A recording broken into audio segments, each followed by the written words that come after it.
with that out of the way, we can go right ahead and talk about Kobe's parents selling his championship ring for $972,000. And it received a lot of backlash, but honestly, before I begin with this segment, there is some breaking news that I do like to bring up, and it's very important for this regular season, so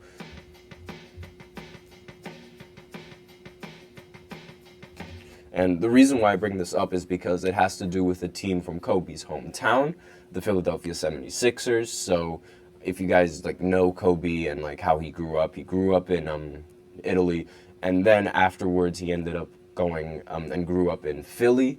So the Sixers, he played high school in Philly, and sort of like the Sixers are sort of was the team that he was hoping to play for, but ended up not really working out. And about the Sixers, Woj just tweeted out that there's a possibility that Joel Embiid could return as early as tomorrow against the Thunder and hopefully help the Sixers hold their play-in spot and maybe even compete in the play-in and make the playoffs. Now, this sort of feels a little bit forced, if you ask me. I feel like the Sixers are like forcing Joel Embiid into playing in this game because like obviously like they really want to win and they really want to continue winning because when they won they had Joel Embiid, but now it sort of seems like they're now with this in the standings they're like the 7th or the 8th seed right now in from when they were the 4th seed and the 3rd seed with Joel Embiid. So, is it a smart move to bring Joel Embiid back now that your team's in the 8th seed and has to play a bunch of games in the play-in? I don't really think so.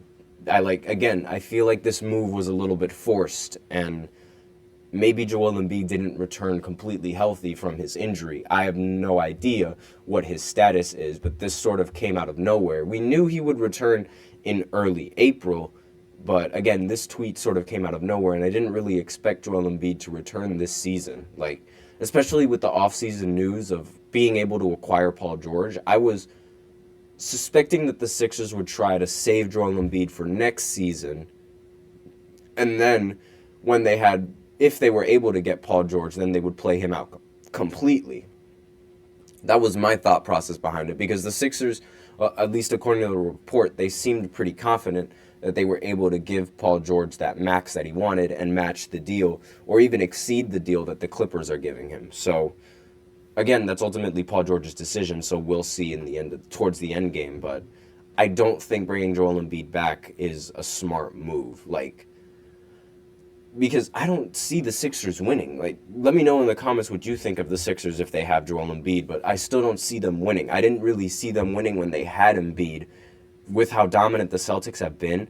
And so I don't really, now that they're in a really low seed and they're expected to play either the Bucks or the Celtics in the first round, now I think they're actually going to do worse in the playoffs than I did in the beginning of the season. But I digress. So now let's go ahead and talk about Kobe Bryant's ring being sold for $972,000.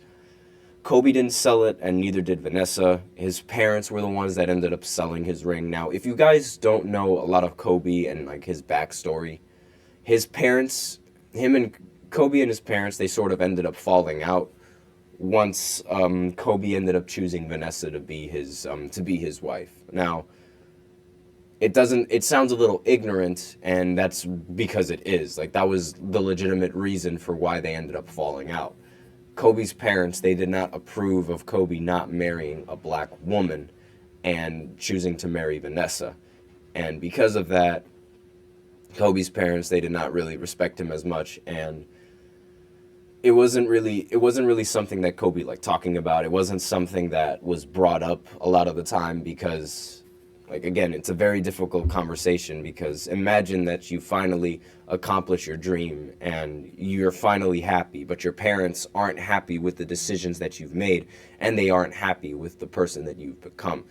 Even though you've worked hard and you put your sweat and soul into the game, like Kobe did, it's like he feels all that hard work just for his parents to disapprove of one little marriage. And it was obviously like it took a toll on him, and it's a burden that not many people would want to bear. Like, I don't even know what I would do if my parents didn't support me in any of the things that I did. I really have no idea where I would be. And the fact that Kobe was able to just push on through with that and still like go through with the marriage and still go through with this, it's something like, it's beyond me. And the Kobe's parents, when they ended up playing the Sixers in 2001, Kobe's parents didn't even show up to a single game. And that's why you have that famous image in 2001 of Kobe holding the championship and looking like very sad, looking away from the camera. That was the whole reason, and that's what sparked that picture, because Kobe was sad that his parents didn't go to any of his games. And here his parents are right now in his death, selling his championship ring, because more likely than not they need the money. And it received a lot of backlash from the media, because selling a championship ring, that's not really something that you'd envision anybody doing. Like, you don't really picture any NBA player selling any of their rings, because that's an accolade, and like no one would sell their own ring. That's sort of the thought process behind it. But you also have to think about it logically. Like, I mean, maybe his parents didn't really, like, they weren't in a stable position to be able to support themselves without selling that championship ring. They sold the championship ring from 2000, by the way, against the Pacers. So, like, it did give them a lot of money in return, but it's like it also gave them a lot of backlash, because it's like, why did they end up selling this?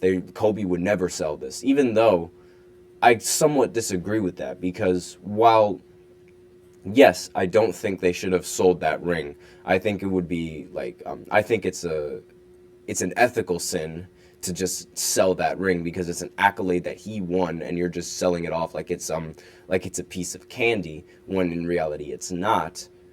But those rings, they're forever. Like, there's nothing that can take away Kobe's accomplishments, not even selling his accomplishments to other people. That ring is embedded in not just the Lakers history, but in NBA history, because again, that Lakers team, that was the start of a three-peat.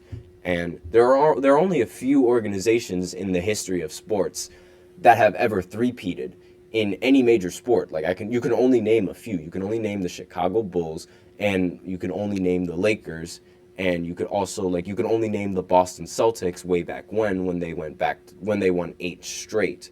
So there's not many championship teams like that. There's not really many dynasties that could say they've won 3 in a row.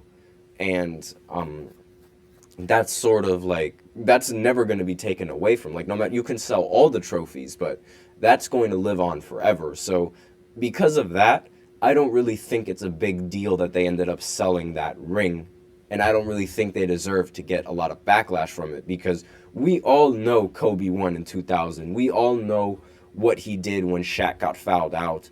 We all know the story behind it, and that's forever going to be ingrained in the history of basketball. Nothing can take away from that. And Kobe himself, he even said that, like, well, he was asked a question, like, what would you, if your house was burning, what would you get? Would you save your rings? And he said no, he wouldn't save his rings, because those rings are sort of like, they're embedded in history. And while yes, they are valuable, there's nothing that's going to be able to take away from all that, from that accomplishment, no matter what you do. And you could sell it to anybody that you want, but that's, the history is there, and the history's been there, and Kobe was on that roster, and it's going to live on for, especially now, in the hearts of Laker fans, it's going to live on forever. So I don't really see the reason why there needs to be backlash. But with that, we are out of time for this next segment. So now we are going to go into our NBA recap and NCAA recap in the third segment.